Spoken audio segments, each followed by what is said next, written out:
Hello guys, welcome back to my channel. അപ്പം ഇന്ന് ഞാനൊരു detailed get ready with me ചെയ്യാമെന്ന് വിചാരിച്ചു. അപ്പം നമുക്ക് വീഡിയോയിലേക്ക് പോകാം. അപ്പം ആദ്യം തന്നെ ഞാൻ സ്കിന്നൊക്കെ ഒന്ന് ക്ലെൻസ് ചെയ്തിട്ടുണ്ട്. ഫേസ് വാഷൊക്കെ ഇട്ട് ഒന്ന് ക്ലെൻസ് ചെയ്ത് റെഡിയായിട്ട് വന്നിരിക്കുകയായിരുന്നു. പിന്നെ നമ്മൾ സ്ഥിരം യൂസ് ചെയ്യുന്ന ടോൺ ചെയ്തു. അപ്പം ഈ ടോണിങ് ഞാൻ ഈയിടെയായിട്ടാണ് സ്ഥിരമായിട്ട് യൂസ് ചെയ്യാൻ തുടങ്ങിയത്. അപ്പം ഈ ടോൺ ചെയ്യുന്നതിൻ്റെ കുറച്ച് ഇമ്പോർട്ടൻസ് എനിക്കിപ്പം മനസ്സിലായി. നമ്മുടെ സ്കിന്നിൽ കുറേ ചേഞ്ചസ് ഉണ്ടാക്കും. അതായത് നമ്മുടെ pH ബാലൻസ് ഒക്കെ നിലനിർത്താനും നമ്മൾ സിറം യൂസ് ചെയ്യുന്നത്, ഇപ്പം ഞാൻ സിറം ഇതിനകത്ത് യൂസ് ചെയ്യുന്നില്ല. സിറം യൂസ് ചെയ്യുന്നതിന് മുമ്പ് നമ്മൾ ടോൺ ചെയ്യുന്നത് ഏറ്റവും ബെസ്റ്റ് ആയിരിക്കും എന്ന് എനിക്ക് തോന്നിയിട്ടുണ്ട്. നമ്മുടെ ആ ഒരു pH ബാലൻസ് സ്കിന്നിൻ്റെയൊക്കെ നിലനിർത്താനും ഒക്കെ ടോണിങ് നല്ലതാണ്. അപ്പം ഇതുവരെ ടോണർ സ്കിപ്പ് ചെയ്യുന്നുണ്ടെങ്കിൽ ടോണിങ് അത്യാവശ്യമാണ്. എല്ലാവരും ടോണർ യൂസ് ചെയ്യാൻ വേണ്ടിയിട്ട് ട്രൈ ചെയ്യുക. ടോണർ എന്ന് വെച്ചാൽ നമ്മുടെ റോസ് വാട്ടർ തന്നെ ആയാലും മതി. അപ്പം CTM ആണ് ഞാൻ ആദ്യം ചെയ്യുന്നത്. Cleansing, toning, moisturising. അപ്പം ടോണിങ് കഴിഞ്ഞു, പിന്നാണ് മോയ്സ്ചറൈസിങ്. ഞാൻ ഈ പോൺസിൻ്റെ ജെൽ മോയ്സ്ചറൈസറാണ് യൂസ് ചെയ്യാറുള്ളത് കൂടുതലായിട്ടും. എനിക്ക് ഈ മോയ്സ്ചറൈസർ നല്ല സ്യൂട്ടാണ്, എനിക്ക് നല്ല ഇഷ്ടമാണ്. അപ്പോൾ അതുകൊണ്ട് ഈ മോയ്സ്ചറൈസറാണ് ഞാൻ കൂടുതലും ഡെയിലി യൂസിന് ഈ മോയ്സ്ചറൈസർ തന്നെയാണ് ഞാൻ യൂസ് ചെയ്യാറുള്ളത്. നൈറ്റ് കെയർ വരുമ്പോൾ വേറെ എന്തെങ്കിലും ഒരു മോയ്സ്ചറൈസർ യൂസ് ചെയ്യും. അപ്പം ഈ മോയ്സ്ചറൈസർ യൂസ് ചെയ്തതിന് ശേഷം നല്ലപോലെ സ്കിന്നിൽ അബ്സോർബ് ചെയ്തിട്ട് കുറച്ച് സമയം നമ്മളൊന്ന് ലീവ് ചെയ്യുവാണെങ്കിൽ അതങ്ങനെ ഒന്ന് പെട്ടെന്ന് അത് അബ്സോർബ് ആവുന്ന ആ ഒരു ടൈം വരെ നമ്മൾ മോയ്സ്ചറൈസർ ഇട്ടിട്ട് അങ്ങനെ തന്നെ വെക്കാമെങ്കിൽ നമുക്ക് കുറച്ചുകൂടി ഒരു നല്ല റിസൾട്ട് കിട്ടുന്ന പോലെ എനിക്ക് ഫീൽ ചെയ്തിട്ടുണ്ട്. അതുകൊണ്ട് ഞാൻ ടോൺ ചെയ്തിട്ടും കുറച്ചൊരു സെക്കൻഡ് അതൊന്ന് അബ്സോർബ് ആവാൻ വിടും. മോയ്സ്ചറൈസർ തേച്ചിട്ടും കുറച്ച് ഒന്നത് അബ്സോർബ് ആവാൻ വിടും. അത് കഴിഞ്ഞിട്ട് ഞാൻ യൂസ് ചെയ്യുന്ന സൺസ്ക്രീനാണിത്. ഈ സൺസ്ക്രീൻ എനിക്ക് നല്ല ഇഷ്ടമാണ്. സൺസ്ക്രീൻ എപ്പോഴും ഞാൻ മുഖം ഫുള്ള് കവർ ചെയ്യുന്ന രീതിയിലായിരിക്കും ഇടാറുള്ളത്. നമ്മളിങ്ങനെ 3 ഫിംഗേഴ്സിലെടുത്തിട്ട് അത് മുഖം മൊത്തം എല്ലാ ഏരിയയും കവർ ചെയ്യണം. ആ ഒരു രീതിക്കാണ് ഞാൻ കൂടുതലും സൺസ്ക്രീൻ യൂസ് ചെയ്യാറുള്ളത്. അപ്പം ഞാൻ കുറച്ച് കൂടുതൽ യൂസ് ചെയ്യുന്നുണ്ട് സൺസ്ക്രീന്. അപ്പം നമ്മുടെ മുഖത്ത് എല്ലാ ഏരിയയിലും എത്താൻ വേണ്ടി. അപ്പം സൺസ്ക്രീൻ ഇട്ടൂടെ കഴിയുമ്പോഴത്തേക്ക് എനിക്ക് മുഖം കുറച്ചുകൂടെ നല്ലൊരു ഒരു ഫിനിഷ് കിട്ടിയ പോലെ തോന്നും. അപ്പം ഈ സൺസ്ക്രീനിൽ വൈറ്റ് കാസ്റ്റ് ഒന്നും അങ്ങനെ ലീവ് ചെയ്യാറില്ല. പെട്ടെന്ന് തന്നെ ഇത് സ്കിന്നിലങ്ങ് അബ്സോർബ് ആവും. സൺസ്ക്രീൻ കഴിഞ്ഞിട്ട് ഞാൻ കുറച്ച് സമയം അങ്ങനെ തന്നെ ഒന്ന് അബ്സോർബ് ആവാൻ വേണ്ടിയിട്ട് വിടും. അത് കഴിഞ്ഞിട്ടാണ് ഞാൻ ഈ പാലറ്റ് ഇൻസൈറ്റിൻ്റെ ഈ ഒരു കളർ കറക്ടർ, കൺസീലർ ഇതെല്ലാം കൂടെ ഉള്ളത്.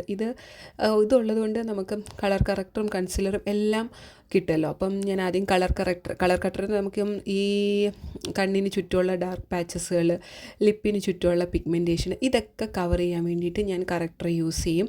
അപ്പം എനിക്ക് കണ്ണിന് ചുറ്റിനും കുറച്ച് ഡാർക്ക്നെസ് ഉണ്ട്, അതുപോലെ ലിപ്പിന് ചുറ്റിനും ചെറിയ ഡാർക്ക്നെസ് ഉണ്ട്. അപ്പോൾ ആ ഒരു പിഗ്മെൻറ്റേഷനൊക്കെ ഞാൻ ഈ ഓറഞ്ച് കളർ കറക്ടർ വെച്ചിട്ട് ഇങ്ങനെ ഡോട്ടായിട്ട് ഇങ്ങനെ ഇട്ട് കൊടുക്കും. അപ്പം ഇങ്ങനെ ഡോട്ടായിട്ട് ഇങ്ങനെ അവിടെ ഇവിടെയൊക്കെ ഒന്ന് ചെറുതായിട്ടൊന്ന് ഇങ്ങനെ ഇട്ട് കൊടുത്തതിന് ശേഷം അത് ഞാൻ പതുക്കെ അത് ഡാബ് ചെയ്ത് കൊടുക്കുക ചെയ്യുക. അപ്പം നമുക്ക് ഈ സ്ഥിരം മേക്കപ്പ് ചെയ്യുന്നവർക്ക് കളർ കറക്ടറോ അല്ലെങ്കിൽ കൺസീലർ മാത്രം ഉണ്ടെങ്കിൽ തന്നെ നമുക്ക് പ്രത്യേകിച്ച് ഫൗണ്ടേഷൻ്റെ ആവശ്യമൊന്നും വരുന്നില്ല. ഞാനിവിടെ ഫൗണ്ടേഷൻ യൂസ് ചെയ്യുന്നതേ ഇല്ല. നമ്മുടെ കറക്ടറും കൺസീലർ വെച്ചിട്ട് തന്നെയാണ് ചെയ്യുന്നത്. കറക്ടർ ഇട്ടതിന് ശേഷം ഞാനത് നല്ലപോലെ ഡാബ് ചെയ്ത് കൊടുക്കുന്നുണ്ട്. എനിക്കത് അത്ര വലിയ ബുദ്ധിമുട്ടായിട്ട് ഇതിനെ തോന്നിയിട്ടില്ല. പെട്ടെന്ന് തന്നെ അതങ്ങ് അബ്സോർബ് ആവും. ഒന്ന് ഡാബ് ചെയ്ത് കൊടുത്താൽ മതി. പെട്ടെന്ന് തന്നെ അതങ്ങ് അബ്സോർബായി പോകുന്നുണ്ട്. അപ്പം കളർ കറക്ടർ ആ ഒരു കണ്ണിന് ചുറ്റിനും നല്ലപോലെ ഞാൻ ഇട്ട് കൊടുത്തിട്ടുണ്ട്. പിന്നെ എൻ്റെ അതൊരു സ്കിൻ ടാഗാണ്. അത് ഞാൻ കഴിഞ്ഞ 2 ദിവസം മുമ്പ് അതൊരു മുടിയുടെ ഇത് വെച്ചിട്ട് കെട്ടിട്ട് വെച്ചേക്കുക.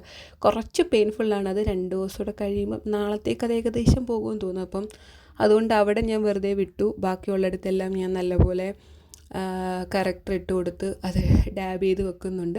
അപ്പം ഈ കറക്ടർ ഇട്ട സ്ഥലത്തേക്ക് ഞാൻ കുറച്ച് കൺസീലറും കൂടി ഇടും. അപ്പം കൺസീലറും കൂടി ഇട്ട് കഴിയുമ്പോഴത്തേക്കും നമുക്ക് ആ കറക്ടറിൻ്റെ ആ ഒരു ഓറഞ്ച് കളറ് അങ്ങ് മാറി നല്ലൊരു പെർഫെക്റ്റ് ഫിനിഷ് കിട്ടുന്ന പോലെ എനിക്ക് എപ്പോഴും തോന്നാറുണ്ട്. അപ്പം ഞാൻ എടുത്ത ആ പാലറ്റിൽ നിന്ന് തന്നെ നമ്മുടെ കൺസീലർ എടുത്തു. അപ്പോൾ ഈ കൺസീലർ ആണെങ്കിലും കണ്ണിന്, അതുപോലെ നമ്മുടെ ഈ പിരികം, നമുക്ക് കണ്ണും ചുണ്ടും കുറച്ച് ഹൈലൈറ്റ് ആയി കഴിഞ്ഞാൽ നമുക്ക് ഈ ബേസ് മേക്കപ്പിൽ അത്ര വലിയ നമ്മൾ കെയർ ചെയ്യണമെന്നില്ല. കണ്ണും ലിപ്പും നമുക്കൊന്ന് ഹൈലൈറ്റായി നിന്ന് കഴിഞ്ഞാൽ തന്നെ നമ്മുടെ ഒരു മേക്കപ്പ് ലുക്ക് നല്ലൊരു കംപ്ലീറ്റ് ആയ പോലെ എനിക്ക് തോന്നാറുണ്ട്. പിന്നെ ഞാൻ കൺസീലർ അവിടെ ഇവിടെയൊക്കെ ചുമ്മാ ചെറിയ ഡോട്ടായിട്ട് ഇങ്ങനെ ഇട്ട് കൊടുക്കുന്നുണ്ട്. അപ്പോൾ ആ കറക്ടർ ഇട്ട സ്ഥലങ്ങളിലെല്ലാം ഞാൻ അതിടും. എങ്കിലേ ആ ഒരു കറക്റ്റ് ഒരു പെർഫെക്റ്റ് ഫിനിഷ് വരുന്ന പോലെ എനിക്ക് തോന്നാറുള്ളൂ. പിന്നെ ഞാൻ അവിടെ ഇവിടെയൊക്കെ ചെറിയ ഡോട്ട്സുകളായിട്ട് ഇട്ടിട്ടുണ്ട്. അതൊക്കെ ഞാനങ്ങ് ഡാബ് ചെയ്ത് ഒരു ഫിനിഷ് വരുന്ന പോലെ തന്നെ ചെയ്യാൻ ശ്രമിക്കും. അപ്പോഴത്തേക്കും എനിക്ക് ഇത്രയും ചെയ്യുമ്പോഴത്തേക്കും എനിക്കൊരു ബേസ് മേക്കപ്പ് അത്രയും മതിയെന്ന് തോന്നാറുണ്ട്. പിന്നെ ഫൗണ്ടേഷനും അങ്ങനെ എന്തെങ്കിലുമൊക്കെ വളരെ ചുരുങ്ങിയ ദിവസങ്ങളിൽ മാത്രമേ അതൊക്കെ യൂസ് ചെയ്യാറുള്ളൂ.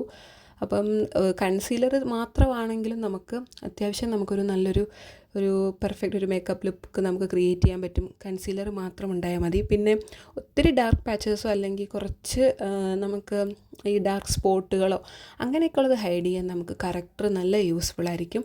കറക്റ്റർ ഇതുവരെ യൂസ് ചെയ്തിട്ടില്ലെങ്കിൽ മസ്റ്റായിട്ടും യൂസ് ചെയ്ത് നോക്കണം. നമ്മുടെ ഡാർക്ക് സ്പോട്ടുകൾ നല്ലപോലെ ഹൈഡ് ചെയ്യും മേക്കപ്പിൽ കറക്റ്റേഴ്സ് യൂസ് ചെയ്താൽ. കറക്റ്റേഴ്സ് യൂസ് ചെയ്തിട്ട് നമ്മൾ കൺസീലർ യൂസ് ചെയ്യാൻ വേണ്ടി ശ്രമിക്കുക. പിന്നെ നമ്മൾ കണ്ണിൽ ജസ്റ്റ് ആ കാജൽ സ്റ്റിക്ക് വെച്ചിട്ടൊന്ന് ലൈൻ ചെയ്ത് കൊടുക്കുക ചെയ്യുന്നത്. അപ്പം കാജൽ സ്റ്റിക്ക് വെച്ചിട്ട് ഞാനിങ്ങനെ കൂടുതലും ഞാൻ അങ്ങനെ ഐലൈനർ അധികം യൂസ് ചെയ്യാറില്ല. കാജൽ സ്റ്റിക്ക് വെച്ചിട്ട് കണ്ണെഴുതുക അതാണ് കൂടുതലും ചെയ്യുന്നത്. പക്ഷേ ഐലൈനറും കൂടെ നമ്മൾ യൂസ് ചെയ്യുകയാണെങ്കിൽ കുറച്ചും കൂടി നല്ലൊരു എന്താ പറയുന്ന ഒരു ഫിനിഷ് നമ്മുടെ കണ്ണിനൊരു കിട്ടിയ പോലെ തോന്നും. എനിക്ക് കാജൽ സ്റ്റിക്ക് എഴുതുമ്പോൾ തന്നെ എൻ്റെ കണ്ണൊക്കെ ഒന്ന് വിരിഞ്ഞ പോലെ ഒരു ടയർഡ്നെസ് ഒക്കെ മുഖത്തിൻ്റെ ഒന്ന് മാറിയ പോലെ തോന്നും.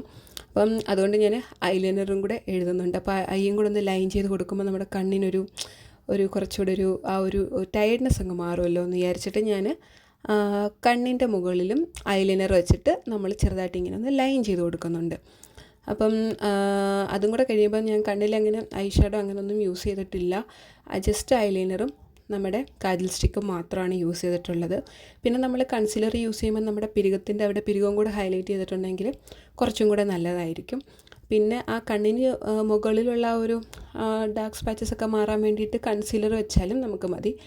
അത് കഴിഞ്ഞിട്ട് ഞാൻ ലിപ്പിൽ ഒരു ചെറിയ ലിപ്പ് ലൈനർ വെച്ചിട്ട് ലിപ്പ് ഒന്ന് ലൈൻ ചെയ്ത് കൊടുത്തു. നമ്മുടെ ലിപ്പിൽ എപ്പോഴും നമുക്ക് കറക്റ്റായിട്ടുള്ളൊരു ലിപ്പ് ഷെയ്ഡ് കണ്ടുപിടിക്കുക എന്ന് പറയുന്നത് ഒരു പെർഫെക്റ്റ് ഷെയ്ഡ് ചിലപ്പോൾ ഒന്നും നമുക്ക് കിട്ടാറില്ല. അപ്പം നമ്മൾ പല പല ഷെയ്ഡുകൾ നമ്മളിങ്ങനെ മിക്സ് ചെയ്തുകൊണ്ടിരിക്കുക. അപ്പം മിക്സ് ചെയ്യുമ്പോൾ നമുക്ക് പറ്റിയൊരു ഷെയ്ഡ് എങ്ങനെയെങ്കിലും കിട്ടും. എനിക്ക് അങ്ങനെ മിക്സ് ചെയ്ത കൂട്ടത്തിൽ എനിക്ക് ഇഷ്ടപ്പെട്ടൊരു ഷെയ്ഡാണിത്. അപ്പം ഇത് ഞാൻ ഈ ഡാർക്കർ ലിപ്സ്റ്റിക്ക് വെച്ചിട്ട് ഒന്ന് ലൈൻ ചെയ്ത് കൊടുക്കും. അപ്പം ഇത് മാത്രം ഈ ഡാർക്കർ മാത്രം ഇടുമ്പോൾ ഒരുപാട് ഡാർക്ക് അത്രയും കൂടെ എനിക്കിഷ്ടമായില്ല. അപ്പോൾ ഇത് വെച്ചിട്ട് ഞാനൊന്ന് ലൈൻ ചെയ്ത് കൊടുത്തിട്ട് പിന്നെ അകത്തൊരു ചെറിയ ലൈറ്റർ ഷെയ്ഡ് യൂസ് ചെയ്യും. അപ്പം ആ ഒരു ഷെയ്ഡ് മിക്സ് ചെയ്തപ്പോൾ എനിക്കത് നല്ല ഇഷ്ടമായി. അപ്പം അത് കഴിഞ്ഞിട്ട് നമ്മുടെ ഡാസ്ലറിൻ്റെ ഈ ലിപ്സ്റ്റിക്ക് എല്ലാവർക്കും അറിയാമല്ലോ. അപ്പം ഇത് കുറച്ച് എൻ്റെ ചുണ്ട് കുറച്ച് ഡ്രൈ ആക്കുന്ന പോലെ ഫീൽ ചെയ്യുന്നുണ്ട്. പക്ഷേ ഈ ഷെയ്ഡ് നല്ല ഷെയ്ഡാണ്, എനിക്ക് ഒത്തിരി ഇഷ്ടമാണ് ഈ ഷെയ്ഡ്. അതുകൊണ്ട് ഞാൻ ഇതും നേരത്തെ ഡാർക്കർ ഷെയ്ഡും കൂടെ ഒന്ന് മിക്സ് ചെയ്തിട്ടാണ് ലിപ്പിലിട്ട് കൊടുക്കുന്നത്. ലിപ്പ് ആദ്യം ഒന്ന് ലൈൻ ചെയ്തു, പിന്നെ ഒരു ഡാർക്കർ ഷെയ്ഡ് കൊടുത്തു. അത് കഴിഞ്ഞിട്ട് നമ്മുടെ ഡാസ്ലറിൻ്റെ ലിപ്സ്റ്റിക്കും കൂടെ ഇട്ട് കൊടുത്തു. അപ്പം ലിപ്പ് ഗ്ലോസ് ഞാൻ അങ്ങനെ വളരെ റെയറായിട്ട് യൂസ് ചെയ്യാറുള്ളൂ. കുറച്ചുകൂടെ ഒരു ഗ്ലോസി ഫിനിഷ് ലിപ്പിന് വേണമെന്നൊക്കെ തോന്നിയാൽ മാത്രമേ ലിപ്പ് ഗ്ലോസ് അങ്ങനെ ഞാൻ യൂസ് ആക്കാറുള്ളൂ. പിന്നെ ഇന്ന് ഞാൻ ലിപ്പ് ഗ്ലോസ് എടുത്തിട്ടുണ്ട്. അപ്പം ലിപ്പ് ഗ്ലോസ് ഞാനിങ്ങനെ ചെറുതായിട്ടൊന്ന് ഡാബ് ചെയ്ത് കൊടുക്കുക. എന്നിട്ട് അതങ്ങ് ഞാൻ ചുണ്ട് വെച്ച് തന്നെ അങ്ങ് സ്പ്രെഡ് ചെയ്ത് കൊടുക്കുക. അങ്ങനെയാണ് ചെയ്യാറുള്ളത്. അപ്പം തന്നെ ഏകദേശം ഒരു ഫിനിഷ് കിട്ടിയ പോലെ എനിക്ക് തോന്നും. അപ്പം ഇത് എൻ്റേതായ രീതിയിലുള്ളൊരു മേക്കപ്പ് ട്യൂട്ടോറിയൽ വീഡിയോ ആണ്. അപ്പം ഞാൻ അത്രയേ ഉള്ളൂ. അപ്പം ആ ഒരു ഗ്ലോസി ലുക്ക് ലിപ്പിന് കിട്ടിയതുപോലെ എനിക്ക് ഫീൽ ചെയ്തു. അപ്പോൾ ഏകദേശം ഇത്രയൊക്കെ ഉള്ളൂ. ബേസ് മേക്കപ്പ് ഞാൻ ആ കൺസീലറും കറക്റ്ററുമാണ് യൂസ് ചെയ്തത്. പിന്നെ നമ്മുടെ കാജലും ലിപ്സ്റ്റിക്കും. പിന്നെ ഇതെല്ലാം ഒന്ന് സെറ്റാകാൻ വേണ്ടിയിട്ട് കുറച്ച് കോമ്പാക്ട് പൗഡർ ഒന്ന് കോമ്പാക്ട് ചെയ്ത് കൊടുത്തു.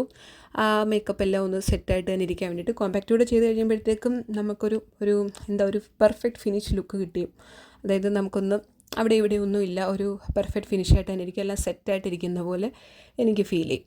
അപ്പം അത് കഴിഞ്ഞിട്ട് ഞാനിങ്ങനെ പൊട്ട് വെക്കണോ വേണ്ടേ എന്നൊക്കെ ഇങ്ങനെ കുറേ നേരം നോക്കി. പിന്നെ ഒരു പൊട്ട് എനിക്ക് ആദ്യം ഒരു വൈറ്റ് സ്റ്റോണിൻ്റെത് വെച്ച് നോക്കി, അത് അത്രയും കൂട്ടി ഇഷ്ടമായില്ല. പിന്നെ ഈ ബ്ലാക്ക് എടുത്ത് വെച്ചു. അപ്പം വലിയ കുഴപ്പമുള്ള പോലെ തോന്നിയില്ല. അങ്ങനെ പൊട്ടൊക്കെ വെച്ചു. ഇനിയും ഡ്രസ്സൊന്ന് മാറിയാലോ എന്ന് ആലോചിച്ചു. ഡ്രസ്സ് മാറിയിട്ട് വന്നു. ഇനിയും ഹെയർ സ്റ്റൈലിംഗ് ആണ്. എനിക്ക് കൂടുതലും സമയം പോകാറുള്ളത് ഞാൻ ഹെയർ സ്റ്റൈലിങ്ങിന് വേണ്ടിയിട്ടാണ്. എന്നിട്ട് ലാസ്റ്റ് ഞാൻ സ്ഥിരം എങ്ങനെയാണോ ചെയ്യാറുള്ളത് അങ്ങനെ തന്നെ കെട്ടിയിട്ടങ്ങ് പോവും. വേറെ പലതും ഇങ്ങനെ ട്രൈ ചെയ്യും. പിന്നെ ഒന്നും എനിക്കങ്ങോട്ട് സ്യൂട്ടാവാത്ത പോലെ തോന്നിയിട്ട് സ്ഥിരം എങ്ങനെയാണോ കെട്ടുന്നത് അങ്ങനെ തന്നെ കെട്ടിയിട്ട് അങ്ങ് പോകാറ് ചെയ്യുക. ഞാനങ്ങനെ ഹെയറിലങ്ങനെ വലിയ ട്രീറ്റ്മെൻറ്റും കാര്യങ്ങളും ഒന്നും ചെയ്തിട്ടില്ല. ഫേസിൽ കുറേ ട്രീറ്റ്മെൻറ്റൊക്കെ നോക്കിയിട്ടുണ്ടെങ്കിലും ഞാൻ ഹെയറിൽ അങ്ങനെ ട്രീറ്റ്മെൻറ്റ്സും കാര്യങ്ങളും ഒന്നുമേ ചെയ്തിട്ടില്ല. ഞാൻ ഹെയർ സ്പാ അല്ലാണ്ട് വേറെ ഒന്നും അങ്ങനെ ഹെയറിൽ ഇതുവരെ ചെയ്തിട്ടില്ല. അപ്പം ഞാൻ സ്ഥിരം കിട്ടുന്ന പോലെ തന്നെ സൈഡ് പാർട്ടീഷൻ എടുത്തു, ഒരു ഹെയർ ബോയ് വെച്ചു. അങ്ങനെ ഹെയർ ബോയുടെ വെച്ചിട്ടൊന്ന് ഏകദേശം ഒന്ന് സെറ്റായി. അപ്പം ഇങ്ങനെ ഒന്നെങ്കിൽ ഞാനിങ്ങനെ ഫ്രണ്ടിലോട്ടിടും. ഫ്രീ ഹെയർ ആയിട്ടാണ് വിടുന്നതെങ്കിൽ ഞാൻ കുറച്ച് ഹെയർ ഇങ്ങനെ ഫ്രണ്ടിലോട്ട് ഇങ്ങനെ ഇട്ട് ഇങ്ങനെ ഏകദേശം സെറ്റായി. അപ്പം എല്ലാവർക്കും ഈ മേക്കപ്പ് ലുക്ക് ഇഷ്ടമായോ ഇല്ലയോ എന്ന് കമൻറ്റ് ചെയ്യണം. അപ്പം ഈ വീഡിയോ കാണുന്ന എല്ലാവരും എൻ്റെ ചാനൽ സപ്പോർട്ട് ചെയ്യണം, ലൈക്ക് ചെയ്യണം, ഷെയർ ചെയ്യണം, കമൻറ്റ് ചെയ്യണം, സബ്സ്ക്രൈബ് ചെയ്യണം ഒക്കെ ചെയ്യണം. അപ്പോൾ അത്രയേ ഉള്ളൂ. Okay, bye, see U.